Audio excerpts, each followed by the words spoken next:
Hi everybody, this is Campi and Kurt.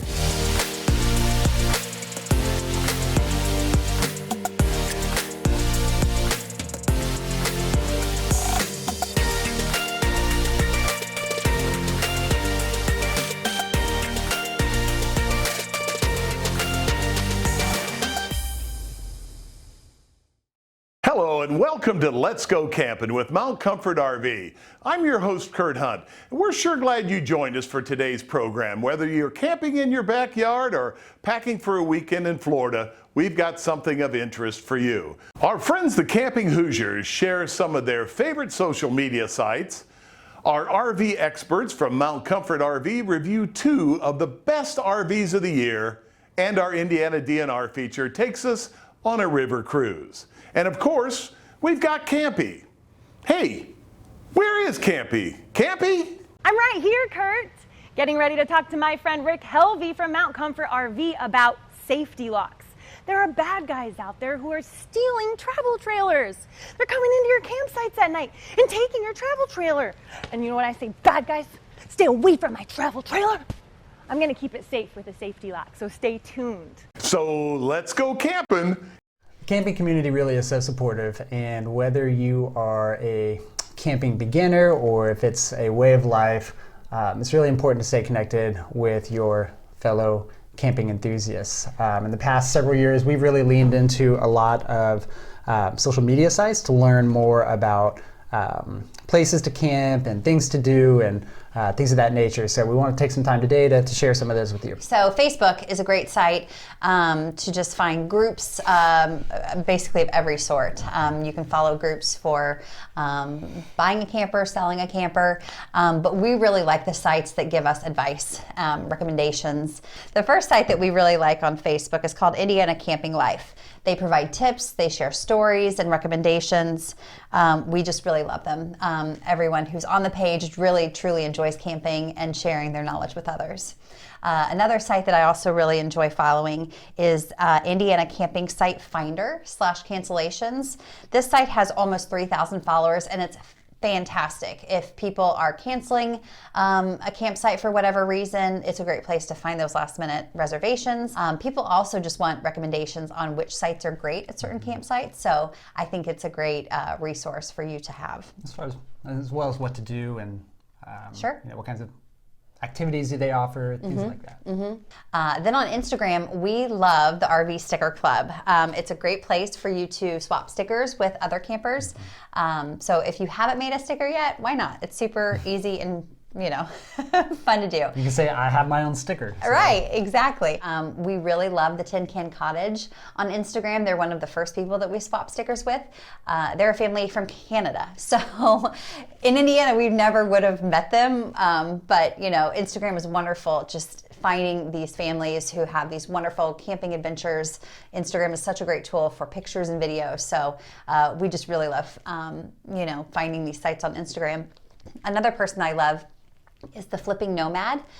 She totally redesigns campers into just a fantastic, you've got to see her work to believe it, but she is a wonderful resource just to get inspired, start a Pinterest board. I could never redo a camper, but I definitely get inspired by what she does. And, it's also just a great resource just to get ideas on little things you can do, or you can totally gut out a camper and and redo it from scratch. And Instagram also, whether you're looking to tent camp or whether you're looking to buy an RV and travel cross country, there's something there for everybody, and there are plenty of people who can lend their knowledge and their expertise to whatever it is you're looking for. And then there's our favorite family that we follow on YouTube. So Katie actually introduced me to Keep Your Daydream. That is the channel on YouTube. Keep Your Daydream is Mark and Trish. They're 3 kids. They're 3 kids as well. They make regular appearances. They've been fantastic to watch. They started out as just hobbyists, and now they are camping full time and just enjoying every minute of it. And they document all of their travels, and how many seasons? They do different seasons. So like the first season was 6 months that they spent traveling the United States. Their second season was in Mexico. Their third season was in Alaska. They've been to New Zealand. And they've traveled in all different types of campers. So everything from a fifth wheel down to a little teardrop camper. If you need some inspiration, check out Mark and Trisha Keep Your Daydream on YouTube. Absolutely. Or any of the other sites that we mentioned. So whether you're a hobbyist or you do it full time, there's plenty out there for you to check out. So for Let's Go Camping, this is Katie and Troy, your Camping Hoosiers. Hey everybody, it's Campi. We are here with Chris today in this gorgeous Allegro bus. Is that right? Correct. Very cool. He's going to show us around. What are we looking at? Well, this is a 2021 Allegro bus, as you said. This is the 40IP floor plan for those of you keeping score at home. We have this one arranged in one of my favorite setups. I've always loved the two recliner chairs directly across from the television. I mean, let's face it, who really buys these? It's usually a couple that's trying to get away from it all. This isn't usually a type of product that they're going to have 6 kids or anything with them. So nice couple, going to go spend some time in a much warmer state than what we're in right now. That would be nice. That would be nice, wouldn't it? It's chilly in here, folks. We're dedicated to bringing this to you, but it's cold in here. But the two beautiful recliner chairs right across from a huge LG TV with a sound bar right there. Right there at the top? Oh my goodness. So now the sofa does fold out to sleep a couple extra people. So this will sleep 4, but a lot of times people want to keep that secret. It's Oh, 2 as far as people nope, know. just 2. So everything from Tiffin is going to come with high-end features like a one-piece fiberglass roof. That's a big bus feature, and then all Tiffin products have all solid wood in them. They don't do any of the wrapped wood or anything else. This wood is gorgeous. And it just happens to be gorgeous because it's an Allegro bus. The cabinets, there's tons, the wood is everywhere really, but the amount of cabinets that they snuck in this space is just mind-blowing. Ooh! What's in this one? Ooh! Okay, what? A dishwasher? I haven't seen a Absolutely. dishwasher That's in a why bus I didn't before. show it to you before. Nice. That surprise is real, folks. Oh my goodness. Gorgeous. Lots of pantry space in here. Lots of place Wow. for the goodies. Now, this is a polished porcelain tile floor. And although you can't tell right now because it hasn't been on long enough, it's heated. It's heated. You get up in the morning, nice The warm floor, the entire floor? The entire polished porcelain tile Oh my floor. goodness. Check out this pantry. Oh yes, plenty of room for campy snacks. Residential refrigerator, Full size. full size. Nice. LG, name brand appliances. Now, sneak in here. We actually have a little my half bath here. This is goodness. the one that's easy to get to while you're going down the road. Okay, so this isn't the only bathroom? This isn't the only Oh, one. nice. Okay, great. Okay. Come back to the bedroom. We have a king size bed, not a queen. Beautiful. And then a fireplace. Not real fire. We don't really like that. not in a real vehicle. fire. No, we quit burning logs in RVs. There was an incident. But it does throw real heat. It does heat. Nice. Awesome. And I love how huge this space is. Sometimes in the bedrooms you can run out of walking space or space to Absolutely. change, but you've got plenty here. Now this collapsed look to the bed, I know it almost looks like a water bed that leaked, but it's actually an air mattress, and so it's not currently inflated. Oh, okay. Ceiling fan in an RV. A ceiling fan for when you're down in the warm weather. Absolutely. Not right now. Let's not turn that on Yeah, right now. tall people don't like that. Okay, you come back here. Oh my! 2 sinks, his and hers. Amazing. Hers and hers, his and hers. Now this slides this way. What? Stackable washer dryer. So you really have it all in here. The dishwasher, the washer, the dryer, all the appliances. What? Are you joking about the shower? Yeah, it's nicer than the shower in my house. Oh my goodness. With a teakwood seat, if ladies want to sit down and it locks. shave their Of legs. course. Nice. Oh my goodness. All tile. I love the little built-in spots for the shampoo bottles. This is so luxurious. It even has a safe in the back. You can put your valuables Is this a closet? in the safe. This is a closet. I thought maybe it was a sauna, but I guess Sorry. you can't have it all. The sauna model's not here yet. But, Amazing. And a safe. That's a good feature. Good feature. Yeah. Keep the goodies in there. Right, right. So that's a little bit on your tour of That's the awesome. 2021 Allegro Bus 40IP. Thank you so much, Chris, for the tour. I appreciate it. My and pleasure. I will take this one. Sign me up. You're good? Yep, I'm Let's ready do to it. sign. Thanks, everybody. Thanks for watching. Remember, if you miss any of our shows or just want to revisit some of our stories, you can always go to letsgocampin.com to view our video library. Want to drop us a line? Write us at info@letsgocampin.com. So, here's today's camper quiz. According to the Indiana Department of Natural Resources, what is the longest river in Indiana? Is it A, the White River, B, Wabash River, C, the Kankakee River, or D, the Tippecanoe River? Stay tuned for the answer. After Kevin Kemp shows us a handy repair hack and Campi finds out how to safeguard her travel trailer from theft. Hey guys, I'm Kevin Kemp with Kemp Outside, your inside source for all things outside. You know, it doesn't matter how you camp, whether it's with a fifth wheel or an RV or a camper trailer or just a plain old tent, you have to take care of your gear. And sometimes that means replacing things that have just worn out. Today I want to show you how I repair a tent pole for one of my Eureka tents that I go camping in all the time. I've had this tent over 15 years. I have used it all over the country and I absolutely love it. But that means taking care of it and maintaining it and sometimes replacing things that fail. And so today I want to show you how to replace a tent pole because this tent pole has split. And so I have to replace it. So what I did was I called Eureka and I ordered a tent pole repair kit for the right size tent.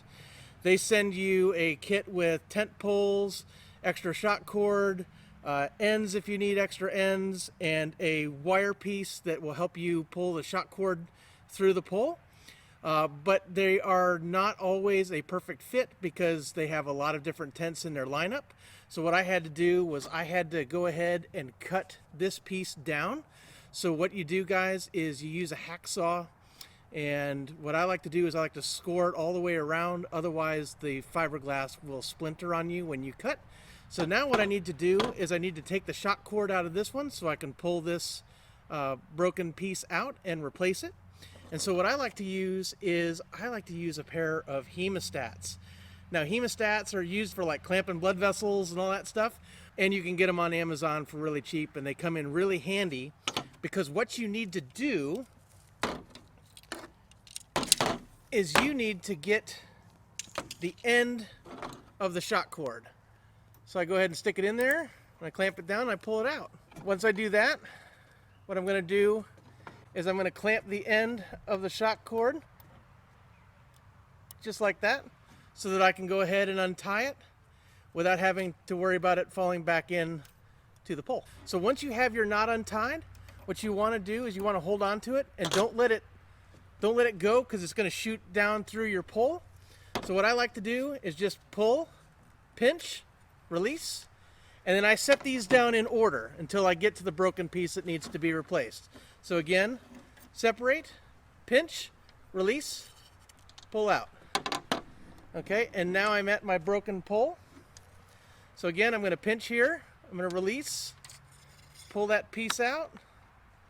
All right, now what I do is I put my hemostats on that so I can let it go and start getting ready for putting the replacement pole back in.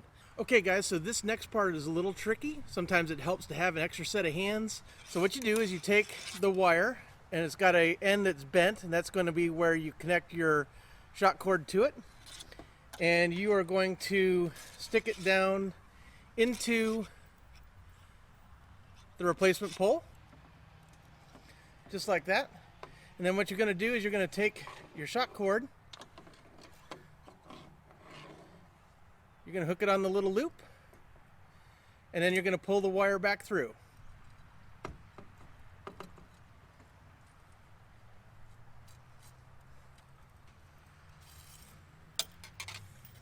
Just like that.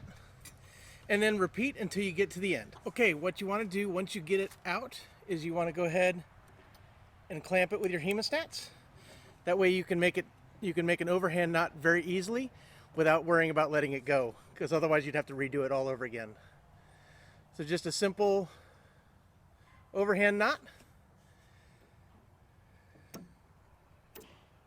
Release the hemostats. Let it go. Tuck the end into the pole. And there you have it, guys. Our tent pole is repaired. It's ready to go on another camping adventure. I can't wait to go. I hope I see you out there. For Let's Go Camping, I'm Kevin Kemp with Kemp Outside. Hope you've enjoyed the tip. Start planning your next family vacation with a rental RV from Mount Comfort RV. Our rental fleet features new RVs of all sizes that fit all budgets, beginning at just $71 per day. You can come and go on your own schedule. No lines, no canceled flights, and no hassles. Enjoy the safest and most secure way to travel with your family and friends while enjoying both the journey and the destination. For more information on RV rentals, go to mountcomfortrv.com.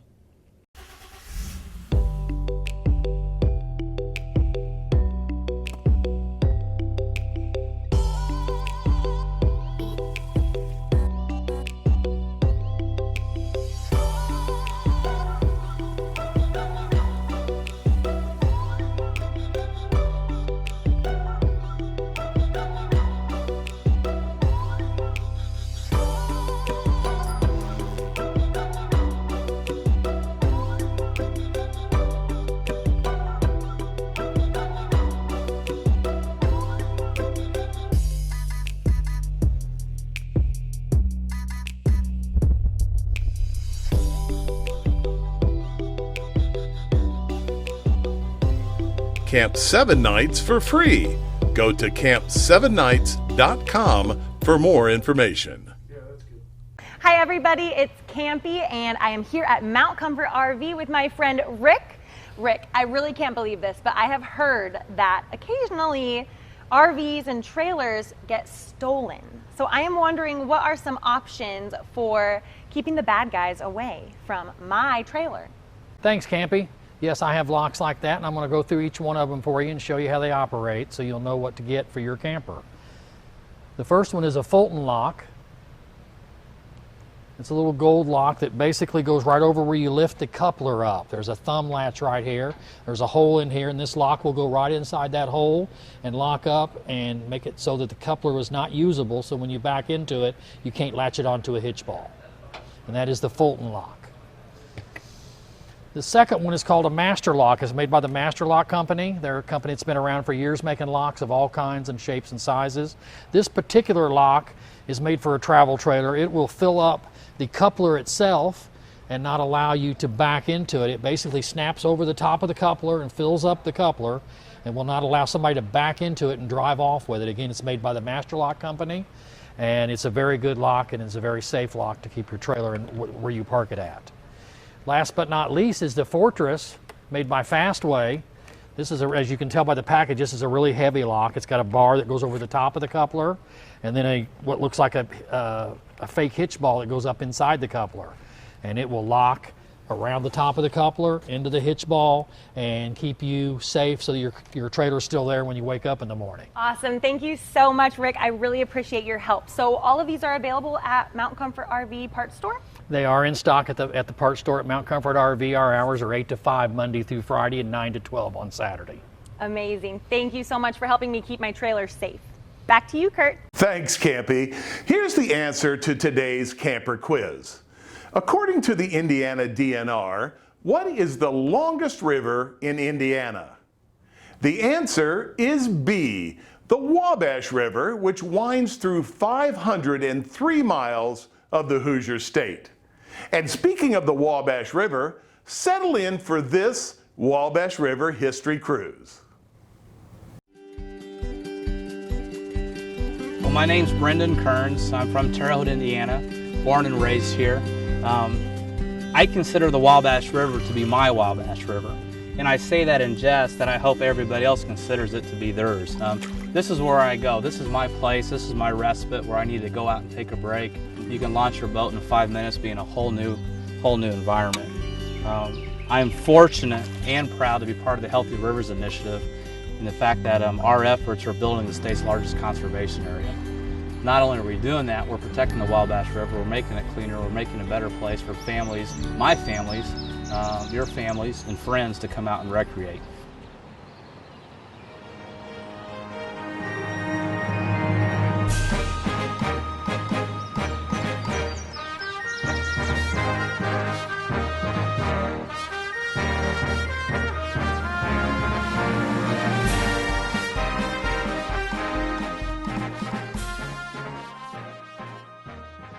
I've come across writings, and some things that I found that were really fascinating in those writings was that the water was crystal clear. The Indians called it Wabashiki, or Wabash, which means river that flows white or river that is white. But it was a crystal clear river, full of fish, and something that really I find interesting is just upriver where Fort Harrison was located in 1809, they pulled a catfish out of there at 125 pounds. William Henry Harrison sent scouts up along the Wabash River from the Ohio at the confluence, and they worked their way up. And he's looking for key vantage points for a fort. And they actually established Fort Harrison right behind us in this bend. The fort was finished close to 1811, and there's actually a battle in 1812 between the Indians in this area, or Native Americans, and those at Fort Harrison. A unique thing about that battle is you had several white settlers along this area where we are right now. There are about 20 to 30 families.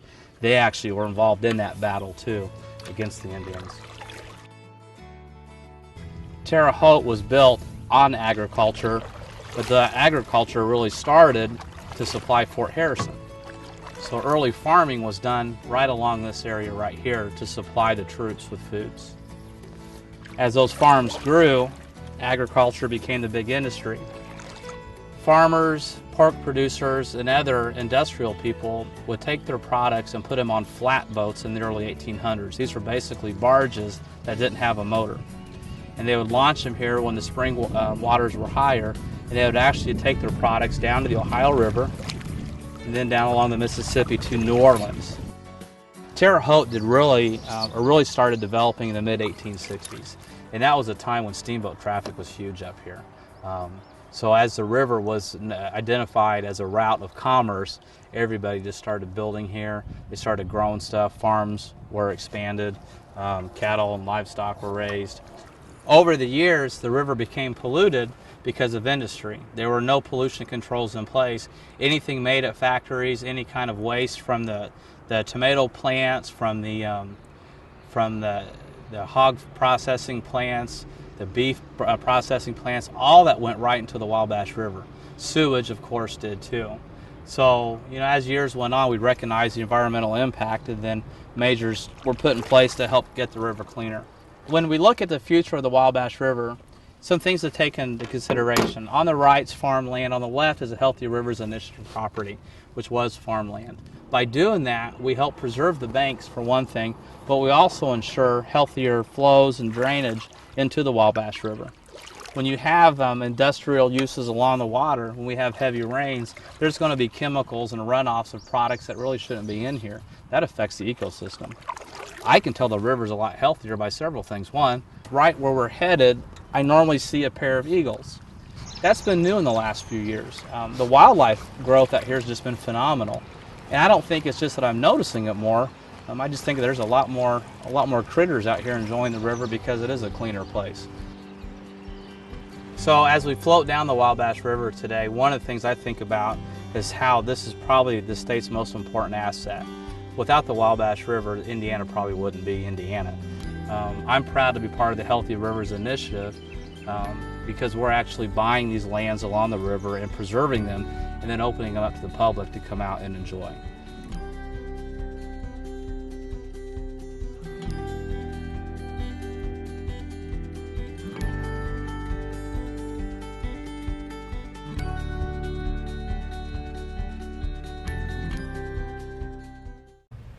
Hey everybody, it's Campi. I am here at Mount Comfort RV and we're with Alan today. Alan, what are we looking at? This is a twist on something we saw a couple weeks ago. This is a 2021 Intec Horizon, but with the Rover package, okay? So this is an upgrade from the regular Horizon that we saw a couple weeks ago. It gets the front Nerf bars up here to this rack to put a generator on. Also has a roof rack, so if you need to put your kayak up there. Also has a rear bumper with Just in case Campi's driving. case Campi's driving. And also has a 2-inch receiver. Probably going to be tough to see it right now, but we can put a bike rack back there up to 150 pounds. Wow. So that's a bonus. Also has the bigger wheels and tires. It has a 2.5-inch lift. So this gives you 15 inches of clearance. So if you want to do some overlanding or if you want to do some camping off the grid, perfect. So we get a electric awning. We get the outside kitchen, which is right behind you. I love this. Right? Everything all in one. Right? You And can you can eat make outside. popsicles in here. You can make popsicles I have tried it. It makes popsicles. And an outside griddle because bacon. and pancakes. And pancakes. And then the other thing that's different about this is the graphics package. So you get the red or the silver. Interior wise though, it's pretty much the same as the Horizon. Same great booth dinette in the front. Huge with It that is. huge window. What a view. Right, what a view. So if you're out in the mountains, that's a great place to look out. Same great features. You have the wet bath. You have a 3.7 cubic foot little refrigerator. That is 3-way, so you can use it in gas, electric, or runs off your battery. Nice stereo in here. Blue and white lights in here. I know, I love the lights. Do you know why the blue lights? Because it Bugs. scares away the bugs. It scares away the bugs. Good. So the bugs aren't attracted to the blue light? You turn the blue lights on, turn your white light on outside. It gets the skeeters outside. Good. Then you smack the ones that you don't want inside. Close the door. And how much does it weigh? This one weighs just under 3,500 pounds, so you can tow this with a small sport utility. Nice. That's easy. Okay, well, thank you so much, Alan, for My the tour. pleasure. I appreciate it. What was this called again? This is the Intec Horizon. This is the Rover package. Okay, so this is an upgrade to the normal Horizon. Okay. Thanks so much. You betcha. Thanks for watching. Saraland Park and Campground in Columbus, Indiana sits on 350 sprawling acres of natural beauty. It's Indiana's sports and recreation destination, all wrapped around a spacious wooded campground. Active campers will love the boating, fishing, hiking, and biking, while others will enjoy just pulling up a chair and taking in the evening entertainment. Go to saraland.org for reservations. That's saraland.org. Well, our campfire is just about out for this edition of Let's Go Campin'. We're glad you spent some time with us today. If you've got a story idea or perhaps a video you'd like to share with us, drop us a line at info@letsgocampin.com. As always, please be kind to one another and remember to always leave your campsite better than you found it. So long, everyone.